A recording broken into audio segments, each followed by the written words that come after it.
بھائیوں سے ضرور ریکویسٹ کروں گا، جو مولا علی کے ماننے والے ہیں وہ بات سمجھ لیں، مولا علی نے خوارج جنہوں نے مولا علی کو کافر کہا، مولا علی نے ان کے جنازے خود پڑھائے اور کہا یہ میرے بھائی تھے، بگوڑے ہو گئے، میں ان کو مسلمان ہی سمجھتا ہوں، اپنے ہاتھوں سے دفن کیا، ان کی عورتوں کو لونڈیاں نہیں بنایا، اور جب جنازہ پڑھایا جاتا ہے اس میں دعائے مغفرت ہوتی ہے، اللہم اغفر لحینا و میتنا۔ لہذا جو مولا علی کے ماننے والے ہیں وہ کسی صحابی کو گالی نہیں دیں گے۔ ہاں جو بنو امیہ کے ماننے والے ہیں تو یہ بدعت انہوں نے ہی شروع کی تھی، تو وہ ان کے ماننے والے ہیں، ٹھیک ہے، وہ اپنی نسبت ان کے ساتھ قائم رکھیں۔ ہم تو الحمدللہ مولا علی کے ماننے والے ہیں، ہم بنو امیہ کے ماننے والے نہیں ہیں، اور نہ ہم معاویہ بن ابی سفیان یا عمر ابن عاص یا مغیرہ ابن شعبہ رضی اللہ عنہم اجمعین ان کے ٹریک پہ چڑھنے والے ہیں۔ ان کی اللہ تعالیٰ کا ان کا معاملہ اللہ کے سپرد، لیکن ان کی ان غلط چیزوں کے اوپر ہم چلنے والے نہیں۔ ہم حضرت علی کے ساتھی ہیں، ہم کسی بھی صحابی کو برا نہیں کہیں گے انشاءاللہ۔ لہذا توبہ کریں، جو بھی آپ کو رافضی نظر آئے، صحابہ پر لعنت کرتے ہیں، کو تم حضرت معاویہ کی پارٹی کا آدمی ہے، تو مولا علی کی پارٹی کا آدمی نہیں ہے، اس لیے تو یہ کام کرتا ہے، وَلِعَاذُ بِاللَّہ۔ آخری مثال سن لیں، یہ وہ ٹروتھ ایکسپوزنگ مثال ہے جس سے آپ کو پتا چلے گا کہ حضرت علی کو ممبروں پہ گالیاں کیوں ہی نکالتے تھے۔ اگلے دن میرے والد صاحب بھی مجھ سے پوچھ رہے تھے کہ جی یہ گالیاں کیوں نکالتے تھے، کیا ملتا تھا؟ سوال تو بڑا زبردست ہے، اتنے سال تک گالیاں نکالتے رہے، ان کو ملتا کیا تھا حضرت علی کو گالیاں نکال کے؟ برین واشنگ، لوگوں کے دلوں سے وہ خلافت راشدہ کو بچانے کی آخری کوشش نکل جائے تاکہ ملوکیت محفوظ رہے، یہ تھی وجہ، اور وہ آپ کو اس حدیث میں پتا چلے گی۔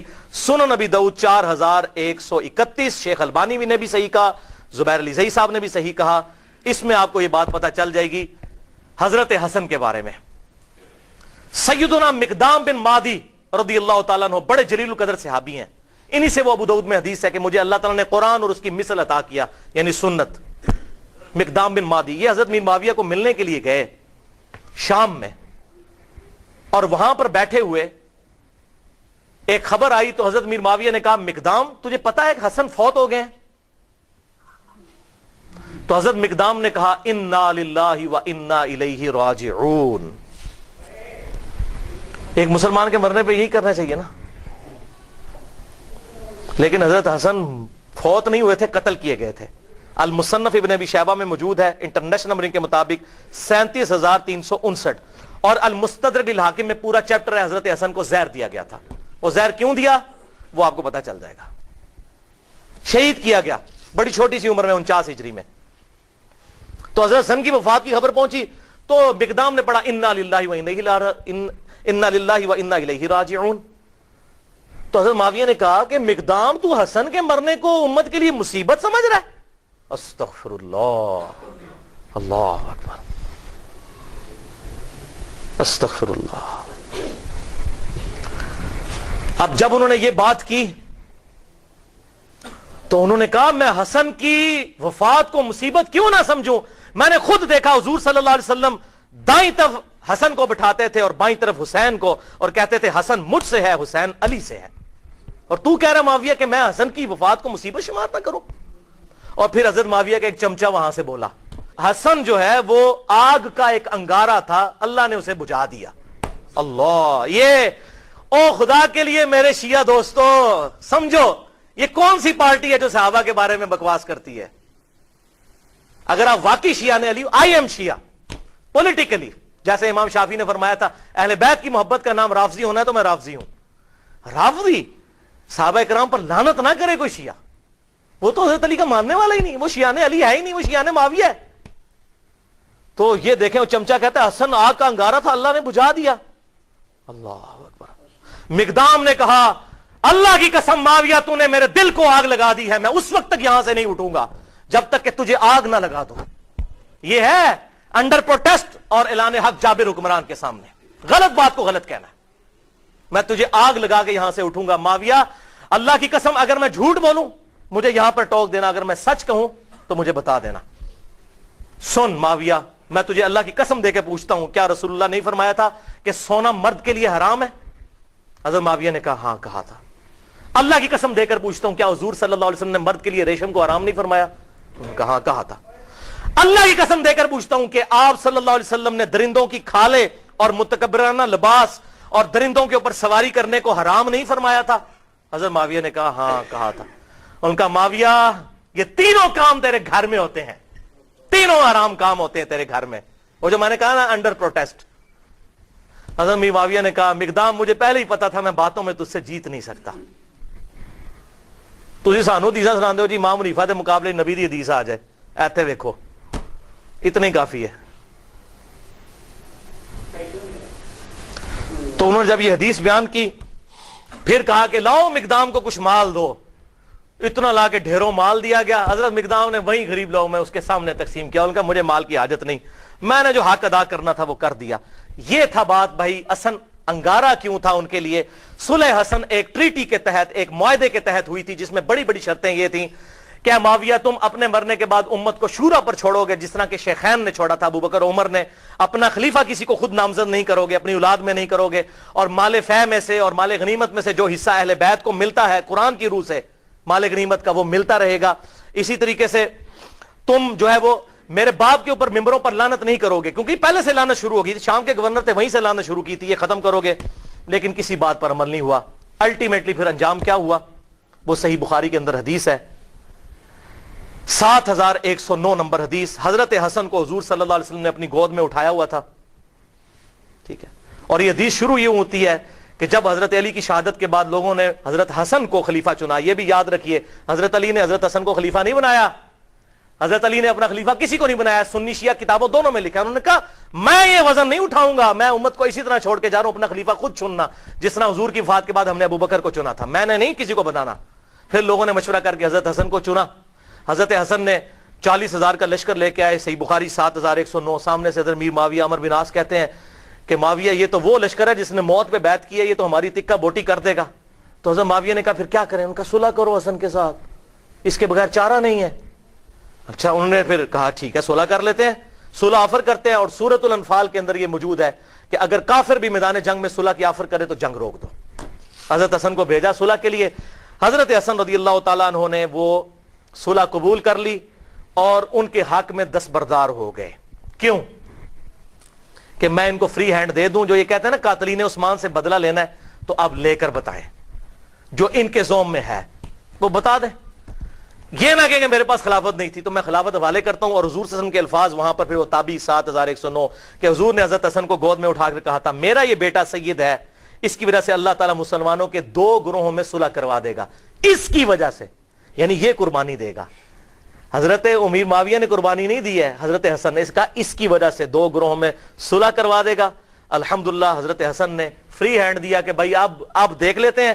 آپ کا دعویٰ تھا نا وہ جس طرح آج کل ہے جی, وہ کہتا ہے جی مجھے حکومت دو, کہتا ہے مجھے حکومت دو, یہ لو جی حکومت پڑی, آپ کر کے بتاؤ, لگ پتا جائے گا. لیکن پھر 20 سال تک, یہ 41 ہجری میں واقعہ ہوا اور حضور کی پریڈکشن پوری ہوئی کہ 30 سال تک خلافت علی منہاج النبوہ جو میں نے بیان کیا ابو داؤد ترمذی اور مسند احمد سے, وہ پورے ہوئے. اور ایون امام ابن تیمیہ نے منہاج السنہ میں لکھا کہ ربیع الاول کے مہینے میں, دن کنفرم نہیں لیکن ربیع الاول میں حضور کی وفات ہوئی تھی 11 ہجری میں, اور 41 ہجری ربیع الاول میں صلح حسن ہوئی اور 30 سال پورے ہوئے. اور امام ابن تیمیہ جیسے شخص جنہوں نے اہل تشیع کے خلاف منہاج السنہ لکھی, اس کتاب میں لکھتے ہیں کہ حضرت حسن 5ویں خلیفہ راشد ہیں, 6 مہینے ان کے بھی خلافت راشدہ ہیں, کیونکہ 30 سال ان کے 6 مہینے بنا کر پوری ہوتی ہے وہ شامل کر کے. لہٰذا امیر معاویہ رضی اللہ تعالیٰ عنہ یا یزید ابن معاویہ, یہ دونوں خلیفہ راشد نہیں بلکہ اسلام کے بادشاہ ہیں. یہ انہوں نے لکھا. بھائیو, یہ 20 سال تک کسی شرط پر عمل نہیں ہوا, بلکہ اسی طریقے سے ممبروں پر حضرت علی کو گالیاں نکالی جاتی رہیں. اور پھر جاتے جاتے وہ ٹرننگ پوائنٹ آیا کہ حضرت حسن کے ساتھ جو صلح کا معاہدہ تھا توڑا, اور وفا سے 4 سال پہلے خلیفہ کی بیعت, اپنے بیٹے کی بیعت لینی شروع کر دی کہ میرے مرنے کے بعد یہ خلیفہ بنے گا. اب مولا حسین میدان میں اترتے ہیں, لیکن مغرب کی نماز کے بعد انشاءاللہ تعالی. بھائیو, ابھی تک تقریباً ہماری 1.5 گھنٹے کی گفتگو ہو چکی ہے, اور اب انشاءاللہ یہ 25-30 منٹ میں ہماری گفتگو کنکلوڈ ہو جائے گی. آخری سچویشن ہم ڈسکس کریں گے. تو اب بات ہماری جہاں پر مکمل ہوئی تھی وہ ابو داؤد کی حدیث 4131, جس کو شیخ البانی نے بھی صحیح کہا, شیخ زبیر علی زئی صاحب نے بھی صحیح کہا رحمہم اللہ, کہ حسن آگ کا انگارہ تھا جسے اللہ نے بجھا دیا ولیعوذ باللہ تعالی. اس اسدی شخص نے وہاں پہ کامنٹس دیے, تو پھر مقدام بن مادی نے جابر حکمران کے سامنے حق کا کلمہ بلند کیا. تو آگ کا انگارہ کیوں تھا؟ اس لیے کہ ہر وقت یہ چیز فکر لاحق تھی، ہر وقت یہ فکر لاحق تھی کہ ایک معاہدے کے تحت حکومت لی ہے کہ ہم یہ کام کر کے دکھائیں گے. وہ کام کیا کرنا، کوئی ایک بھی شرط پوری نہیں کی. اسی طریقے سے سب و شتم مولا علی پر ممبروں پر جاری، اسی طریقے سے لوگوں کے ساتھ زیادتیاں، لوگوں کا مال لوٹنا، لا حق قتل کرنا، جس سے اختلاف رائے ہو اسے قتل کروا دینا، یہ اسی طریقے سے جاری 20 سال تک. تو ڈر لگا ہوا تھا کہ اگر حسن زندہ ہوا تو پھر تو وہ معاملہ کسی بھی وقت اس انگارے میں آگ بھڑک سکتی ہے اور لوگ پھر نواسے رسول کی وجہ سے میدان میں اتر سکتے ہیں. لہٰذا ان کو زہر دے کر شہید کر دیا جائے. اب کہتے ہیں جی پتہ نہیں کس نے کیا، لیکن جو اس کا بینیفیشری ہے اسی نے کیا. نام لینے کی ضرورت نہیں ہے. بہرحال زہر سے ان کو شہید کیا گیا. حضرت حسین یہ منظر دیکھتے رہے، 20 سال تک کڑتے رہے. انہوں نے کئی خط بھی لکھے حضرت امیر معاویہ رضی اللہ تعالیٰ عنہ کو کہ جو کچھ تم امت کے ساتھ کر رہے ہو، مجھ پر تمہارے خلاف قیام واجب ہو چکا ہے. میں ڈرتا ہوں میں اللہ کو کیا منہ دکھاؤں گا، لیکن میں اپنے بھائی کی صلح کا پابند ہوں کہ ٹھیک ہے چلو جاتے جاتے امت کے لیے کوئی معاملہ خیر کا ہو جائے گا اور امت کو شورا کے سپرد کیا جائے گا، شیخین رضی اللہ عنہما کی طرح، ابو بکر و عمر کی طرح رضی اللہ تعالی عنہما. لیکن یہ معاملہ پھر بگڑ گیا. حضرت امیر معاویہ رضی اللہ تعالیٰ عنہ کی وفات 60 ہجری میں ہوئی. حضور صلی اللہ علیہ وسلم کی وفات کے تقریباً 50 سال کے بعد، وفات سے 4 سال پہلے انہوں نے اپنی زندگی میں اپنے بیٹے کے لیے بھی بیعت لینا شروع کر دی. ایک وقت میں 2 خلیفوں کی بیعت، جبکہ صحیح مسلم میں حدیث ہے انٹرنیشنل نمبرنگ کے مطابق 4799 کہ اگر ایک خلیفہ کی موجودگی میں دوسرے خلیفہ کی بیعت کی جائے تو دوسرے کو قتل کر دو. وہ تو واجب القتل ہو چکا تھا. ایک وقت میں 2 خلیفوں کی بیعت تو نہیں ہو سکتی. اور یہ کوئی تاریخی روایت نہیں ہے. تلوار کے زور پر پوری دھونس کے ساتھ بیعت لی گئی. کہتے ہیں اس صحابہ نے بیعت کر لی تھی، یہ کر لیا تھا. وہ اب آپ کو میں پول کھول کے بتاتا ہوں. صحیح بخاری میں انٹرنیشنل نمبرنگ کے مطابق 4827 نمبر حدیث. یہاں پر یہ بات یاد رکھیے گا، بیعت دل سے ماننے کا نام ہے، زبردستی نہیں ہو سکتی. بخاری اور مسلم کی متفق علیہ حدیث ہے، سعد ابن عبادہ نے حضرت ابو بکر صدیق رضی اللہ تعالیٰ عنہ کی بیعت نہیں کی، اس کے بعد حضرت عمر کی بھی نہیں کی. لیکن ابو بکر عمر نے کیا تلوار رکھی ان کے اوپر کہ بیعت کرو؟ ٹھیک ہے، اختلاف رائے نہیں کرنی نہ کرو. بخاری اور مسلم کی متفق علیہ حدیث ہے کہ حضرت علی نے 6 مہینے تک ابو بکر کی بیعت نہیں کی. تو کیا معاذ اللہ ابو بکر نے ان کے ساتھ اس طرح کی کوئی زیادتی کی؟ بلکہ بخاری مسلم میں آتا ہے بعد میں معافی بھی مانگی. حضرت علی کا یہی اعتراض تھا کہ آپ نے اہل بیت کو مشورے میں شامل نہیں کیا. حضرت ابو بکر صدیق زاروں کے تار رو پڑے. یہ بخاری اور مسلم دونوں میں موجود ہے، اور میں نے اس پہ 2.25 گھنٹے کی گفتگو کی ہے. وصی رسول کون ہے اور حدیث قرطاس کا تحقیقی جائزہ، مسئلہ نمبر 55B کے نام سے. لہذا میں آج اس کو ایڈریس نہیں کروں گا. بخاری کی حدیث 4827 سورۃ الاحقاف کی تفسیر والے چیپٹر میں امام بخاری نے امت کو انجیکشن لگا دیا کہ پتہ چل جائے کہ ہوا کیا تھا امت کے ساتھ. محدثین کی یہ بہت بڑی خدمات ہیں کہ انہوں نے حق نہیں چھپایا، کیونکہ سورۃ البقرہ میں آیا ہے کہ جو حق چھپاتا ہے اس پہ اللہ کی لعنت، فرشتوں کی لعنت اور تمام لعنت کرنے والوں کی لعنت. اور ابو داؤد اور ترمذی میں حدیث ہے کہ جو لوگ دنیا میں حق چھپاتے ہیں قیامت والے دن اس حال میں پیش کیے جائیں گے کہ ان کے منہ میں آگ کی لگامیں ہوں گی کہ یہ حق بات نہیں بتاتے تھے. وَلِعَاذُ بِاللَّهِ تعالی. یہ کہتے ہیں یہ اس طرح کی باتیں کیوں کرتے ہیں؟ یہ تو ہمارے نبی کی نبوت کی غیب کی خبریں ہیں کہ کیا ہونے والا تھا امت کے ساتھ. حضور صلی اللہ علیہ وسلم کی نبوت کی دلیل ہیں یہ خبریں کہ آپ نے مستقبل کی باتیں پہلے ہی امت کو بتا دی. 4827 صحیح بخاری سورۃ الاحقاف کا چیپٹر، کتاب التفسیر چیپٹر صحیح بخاری میں مروان بن حکم کو مکے اور مدینے کا گورنر بنایا حضرت امیر معاویہ رضی اللہ تعالی عنہ نے. مسجد نبوی میں اس نے روضہ شریف کے بالکل پاس منبر رسول پر خطبہ دینا شروع کیا. اور یہ وہ مروان ہے جو منبر رسول پر روضہ شریف کے پاس یہ لعنت کرتا تھا، علی پر لعنت، علی سے محبت کرنے والوں پر لعنت. وَلِعَاذُ بِاللَّهِ تعالی. میں آپ کو حوالے دے چکا اور مجھے حدیث ابھی میرے ایمان کا تقاضا ہے ذہن میں چلتے چلتے آ گئی. 6000 229 نمبر حدیث صحیح مسلم میں، اور صحیح بخاری میں بھی 3703 نمبر حدیث ہے حضرت علی کے فضائل کے چیپٹر میں۔ اسی مروان بن حکم نے کسی کو وہاں پر نامزد کیا تو اس نے حضرت سال ابن سعد السعدی کو بلایا، حضرت علی کے فضائل کے چیپٹر میں، بخاری مسلم دونوں میں یہ حدیث ہے، اور کہا کہ آپ منبر پر آ کر ایک دفعہ مولا علی پر لعنت بھیجیں، لعنت کے الفاظ ہیں مسلم میں۔ تو سال ابن سعد السعدی جو پہلے 10 مسلمانوں میں سے تھے، انہوں نے کہا کہ میں حضرت علی پہ لعنت کروں ممبر پہ آ کے؟ ان کا اچھا تم یہ کہہ دو کہ ابو تراب پہ اللہ کی لعنت۔ بولے اعوذ باللہ، ابو تراب کا مطلب ہے مٹی والا، حضرت علی کی یہ کنیت تھی۔ تو اس نے کہا چلو تم کوڈ ورڈ میں بات کر دو، کہہ دو ابو تراب پہ اللہ کی لعنت، مٹی والے پہ۔ اور یہ حقارت سے بنو امیہ ابو تراب کہتے تھے۔ حضرت سال ابن سعد نے کہہ مارا، انہوں نے کہا واہ واہ، اوے مولا علی تو ابو تراب نام سے اتنا خوش ہوتے تھے، کسی اور نام سے اتنا خوش نہیں ہوتے تھے، اور تم کہہ رہے ہو کہ ابو تراب پہ اللہ کی لعنت۔ پھر وہ ذرا ٹھنڈے پڑے، انہوں نے کہا میں کبھی بھی مولا علی کو گالی نہیں نکالوں گا۔ انہوں نے کہا اچھا بتائیے ابو تراب نام کیسے پڑا حضرت علی کا؟ انہوں نے کہا سنو پھر۔ ایک دفعہ حضرت علی اور حضرت فاطمہ کے درمیان چپکلش ہو گئی، میاں بیوی تھے۔ حضرت علی ناراض ہو کے گھر سے چلے گئے، مسجد نبوی میں جا کر لیٹ گئے زمین کے اوپر۔ حضور صلی اللہ علیہ وسلم آئے اور کہا فاطمہ کدھر ہے علی؟ ان کا یا رسول اللہ ناراض ہو کے چلے گئے ہیں۔ آپ صلی اللہ علیہ وسلم نے فرمایا ایک صحابی کو کہ جا کر ڈھونڈ کر لاؤ۔ وہ ڈھونڈنے گئے تو حضرت علی لیٹے ہوئے تھے، حضور کو آگے بتایا، حضور خود تشریف لے گئے۔ حضور صلی اللہ علیہ وسلم نے حضرت علی کو اٹھایا، اپنے مبارک ہاتھوں سے جسم سے مٹی صاف کی اور کہا اٹھ ابو تراب، اٹھ ابو تراب، اے مٹی میں لپٹنے والے اٹھ۔ اس دن سے حضرت علی اپنے آپ کو ابو تراب کہتے تھے، حالانکہ آپ کی کنیت ابو الحسن تھی۔ صحابہ آپ کو ابو الحسن کہتے تھے، وہ کہتے ہیں مجھے ابو تراب کو۔ جیسے حضرت ابو ہریرہ کو بلیوں والا ابو ہریرہ، نام تو ان کا عبد الرحمن تھا، وہ بلیوں کے بچوں کے ساتھ کھیلتے تھے، اپنے وہ کرتے کی آستین میں ڈالتے تھے، حضور نے کہہ دیا ابو ہریرہ نام مشہور ہو گیا۔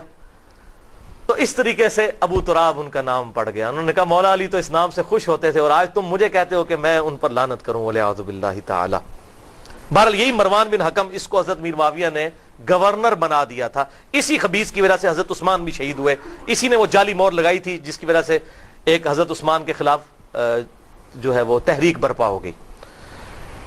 اس کو گورنر لگایا، صحیح بخاری 4827۔ اس نے خطبہ پڑھا مسجد نبوی میں اور کہا کہ یزید بن معاویہ بڑا اچھا آدمی ہے، یزید بن معاویہ بڑا اچھا آدمی ہے۔ لوگ کہہ رہے ہیں یہ کون سا خطبہ ہو رہا ہے کہ یزید بن معاویہ بڑا اچھا آدمی ہے؟ اور پھر اس نے کہا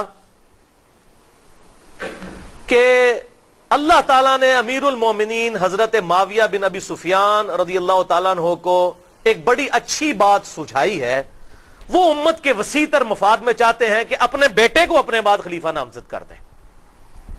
ادھر ہمارے حکمران بھی کہتے ہیں نا امت کے وسیع تر مفاد میں، پاکستان کے وسیع تر مفاد میں۔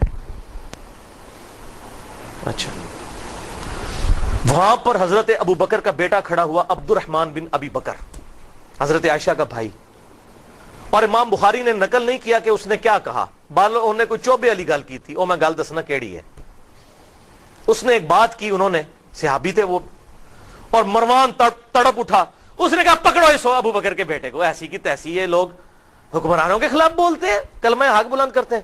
حضرت عبد الرحمن بن ابی بکر جو ہے بھاگ کے حضرت عائشہ کے حجرے میں چلے گئے۔ حضرت عائشہ اسی مسجد نبوی کے ساتھ حجرہ تھا حضور صلی اللہ علیہ وسلم کی قبر مبارک کے پاس، وہاں جا کر پناہ لی۔ تو مروان پھر بھی اس کا غصہ نہیں ٹھنڈا ہوا، باہر سے حضرت ابو بکر کی اولاد کے بارے میں اس نے الفاظ استعمال کیے، تو عبد الرحمن بن ابی بکر وہی ہے نا جس کے بارے میں قرآن میں سورۃ الاحقاف میں آیت نازل ہوئی ہے کہ یہ کافر کہتا ہے اپنے ماں باپ کو کہ تم مجھے کہتے ہو کہ مرنے کے بعد مٹی سے دوبارہ زندہ کیا جاؤں گا، یہ جھوٹے وعدے تم مجھے دیتے ہو ابو بکر کے بیٹے کہ تیرے بارے میں آیا تھا، تو ہے وہ کافر، والعیاذ باللہ۔ حضرت عائشہ سے نہ رہا گیا، انہوں نے کہا اسکت، خاموش ہو جا، آل ابی بکر کے بارے میں قرآن میں کوئی آیت نازل نہیں ہوئی سوائے میری شان میں جو اللہ نے سورہ نور میں اعلان برات کیا تھا، مجھ پر تہمت لگی تھی، تو آج آل ابی بکر کے بارے میں یہ بات کرتا ہے۔ یہ تو تھی بخاری میں۔ اب اس کی حدیث کا ترک المستدرک للحاکم میں 8483، سنن نسائی الکبریٰ میں 11491، اور تفسیر ابن کثیر میں اسی جگہ پر امام ابن کثیر یہ سارے ترک لے کر آئے، اور فتح الباری میں صحیح بخاری 4827 کی شرح جو فتح الباری ابن حجر اسقلانی نے لکھی، انہوں نے یہ سارے طرق نقل کیے کہ وہ کہا کیا تھا جب اس نے کہا نا اللہ تعالیٰ نے امیر المومنین کو یہ بات سجھائی ہے کہ وہ امت کے وسیع تر مفاد میں اپنی اولاد کو خلیفہ بنانا چاہتے ہیں، تو ساتھ اس نے کہا جیسا کہ ابو بکر نے بھی تو عمر کو خلیفہ بنایا تھا۔